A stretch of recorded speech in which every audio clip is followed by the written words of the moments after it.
Well, thank you, and hello, and thank you for inviting me to talk with you today. I want to use this time to talk about a project I started in September 2020. The project investigates senses of alienation in England's post-industrial towns. Post-industrial towns have received increasing attention in the United Kingdom in recent years. Post-industrial towns, as opposed to post-industrial cities, are conceived as physical and symbolic spaces of a so-called left-behind grouping. The left behind has emerged in political and academic discourse as a descriptor of people and places that have been excluded from recent economic development. In sum, the left behind generally refers to the industrial working class living in deindustrialized places outside major cities. It is interpreted by political commentators and academics alike that the left behind is characterized by a sense of alienation, and that this sense of alienation underpinned the vote to leave the European Union. The constituents bringing about democratic shocks and the rise of populism are apparently this alienated working class living in marginalised deindustrialised spaces, typically embodied in media representations as the Brexiteer in the UK, the Trump supporter in the US, and the Gilets jaunes in France. My project interrogates these interrelations of alienation, class, and place, asking to what extent peripheral, post-industrial places feel alienated. How has this alienation emerged, what form it takes, and how it is expressed? I do this through a historically attentive comparative urbanisms approach, looking at the towns Mansfield, Grimsby, and Rotherham, three deindustrialising towns in the UK that have all been identified or named as archetypal left-behind places. I will only be focusing, though, on Mansfield and Grimsby to illustrate the arguments for this paper. So, I will first outline the experience of deindustrialisation in the two case study towns, Mansfield and Grimsby. I will then highlight some of the literature on alienation and Loic Verquant's ideas on advanced marginality and territories of relegation. I will then move on to document findings from some recent statistical analysis I have done. I did hope to have some ethnographic data to share with you today. However, the research has been postponed because of COVID-19.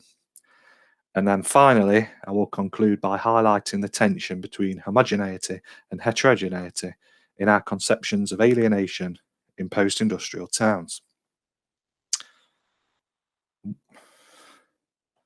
So, in this section of the paper, I'll briefly outline Mansfield and Grimsby, drawing particular attention to the histories of industrialisation and deindustrialisation. So, firstly, Mansfield. Mansfield is a former industrial town in the county of Nottinghamshire in the East Midlands region of the UK. Although coal mining came to dominate Mansfield, early industrial development centred on textiles, with mills taking advantage of the River Mourne that runs through the town. Another large industrial employer was Metalbox, that made metal tins for chocolates, tea, and coffee. And there was also a major brewing industry. Mansfield then was a mixed industrial town with large coal mining, textiles, manufacturing, food production, and metalworking industries. All these industries have either entirely disappeared or been significantly reduced from the late 1970s. In 1971, mining accounted for 20.9% of employment in Mansfield, and manufacturing accounted for 29.6% of employment. In the 20 years from 1971 to 1991, manufacturing employment halved. Mining employment was eradicated almost entirely. Since the mid-1980s, the majority of Mansfield, including the town centre, have suffered from relative multiple deprivation with high levels of unemployment, low paid employment, and low levels of educational attainment. Low skilled and precarious employment has attracted migrant labour in recent years, and there is a sizable Eastern European population. This is the first time that Mansfield has attracted large-scale international mobility. Grimsby is located on the east coast of England in the county of Lincolnshire, the second largest county in the UK and the most sparsely populated. Grimsby developed as a fishing port, once being the largest fishing port in the world. The town was almost exclusively dependent on the fishing industry, even in the catching of fish or the production and marketing of fish. The principal fish on which Grimsby hinged was North Sea cod. However, the fishing industry ended almost entirely overnight in the mid-1970s as a result of the so-called Cod Wars between Britain and Iceland. The Cod War ended when the British government capitulated to the Icelandic government's demands to increase their fishing waters, thereby ending Grimsby's access to fishing waters. Since then, like Mansfield, Grimsby has suffered from high levels of deprivation. The town is isolated from major centres of employment, and work within the town is mainly centred on low-paid work in fish processing factories. So the shared objective experience of deindustrialisation in Grimsby, Mansfield and towns like them is suggested to inform a subjective sense or feeling of alienation pervading post-industrial spaces. Alienation is a concept that speaks to objective and subjective relations. The power of the concept of alienation derives from its capacity to conceptualise simultaneously objectively occurring relations in everyday life, as well as the subjective processes those relations generate. Shaw and Waterstone recently put this another way. They argue that the concept of alienation unites the concrete and psychic structures of oppression. Both objective alienation and subjective alienation have at their root the issue of relations. So objective alienation most often refers to vitiated or severed relations between nodes or things that should be in positive relation to each other. Much of the work on objective alienation takes leave from Marx's critique of capitalist economy. In the economic and philosophic manuscripts of 1844, Marx conceptualized four forms of alienation within capitalist modes of production, where relations are vitiated. Alienation from 1, the process of labouring; 2, alienation from the products of one's labour; 3, alienation from the self; and 4, alienation from others. Scholars have applied and critiqued Marx's framework in different contexts and settings. Sociologists in particular have used the concept of alienation to theorize vitiated political and social relations, as well as from work and labour. It is important to see the interrelations between these in the current moment. Ever-increasing precarious employment practices and neoliberal states are complicit in the widening of social inequalities. Following, David Harvey has recently suggested a universal alienation, which seeks to capture the convergence of economic, political, and social forms of objective alienation. But, as Harvey notes, objective alienation has subjectively alienating effects. Subjective alienation relates to the sense or feel of vitiated objective relations. Ray notes that in popular parlance, alienation is aligned and expressed as feelings of isolation, hopelessness, powerlessness, loss, anxiety, frustration, despair, and or loneliness. So subjective alienation is not necessarily dependent on objectively occurring relations, rather the effective perception of vitiated relations. For example, a sense of alienation from political economic concerns propelled the Leave Brexit vote and Trump's support, but some contest the objective alienation of this group comparative to working class people of colour. Regardless, subjective forms of alienation, the feeling of alienation, need to be taken seriously, as they have very real political, social effects, as well as psychosocial impacts on those that feel alienated. Harvey suggests that subjective alienation is a sense of loss and unfairness, of powerlessness and loss of dignity, which is prone to provoke resentment, anger, and frustration. Most work focuses on either objective or subjective alienation. However, I'm interested in these subjective, affective forms of alienation, but also uncovering the objective basis for them. With reference to post-industrial towns, I find Viquant's concepts of advanced marginality and territories of relegation useful because of their processual and historical considerations. Deindustrialization is only one process happening in the places of deindustrialization in Europe and North America. Deindustrialization itself can be seen as part of a wider class-based process of replacement from industrial unionized workplaces to service-based precarious workplaces.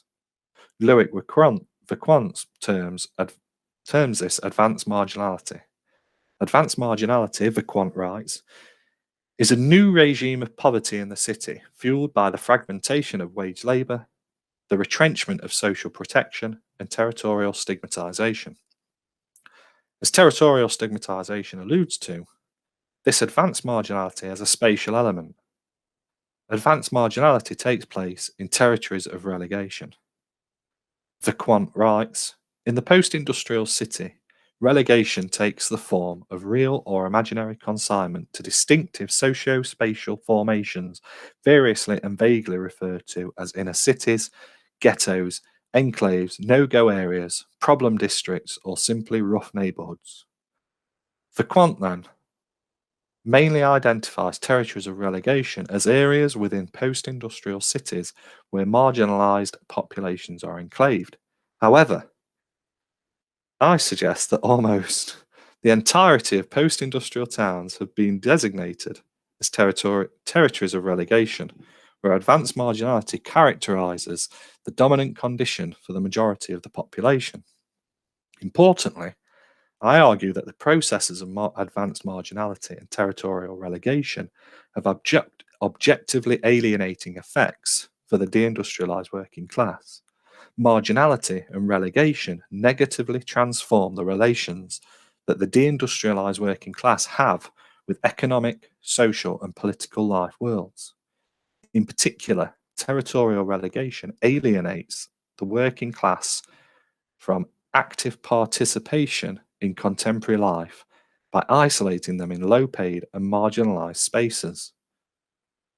This advanced marginality and relegation produces subjective alienation among a deindustrialised working class, manifesting as feelings of disconnection, isolation, and having no active participation in the wider context determining their existence. We can visualize the extent of this territorial relegation if we take a look at the deprivation in the towns such as Mansfield and Grimsby. This section of the paper is based on England's Index of Multiple Deprivation. The Index of Multiple Deprivation has been produced every few years since the year 2000. The index collates a number of indices to produce an overall score of deprivation in small area units of around 200 people. The indices themselves are based on various data relating to income, employment, education, health, crime, housing, and living environment. Each small unit, termed a lower super output area, or LSOA, is then given a rank. In the 2019 Index of Multiple Deprivation, there were 32,844 small area units, each given a rank from 1 to 32,844. Although the index measures relative rather than absolute deprivation, it is the best tool we have for understanding deprivation at the national and local levels in England.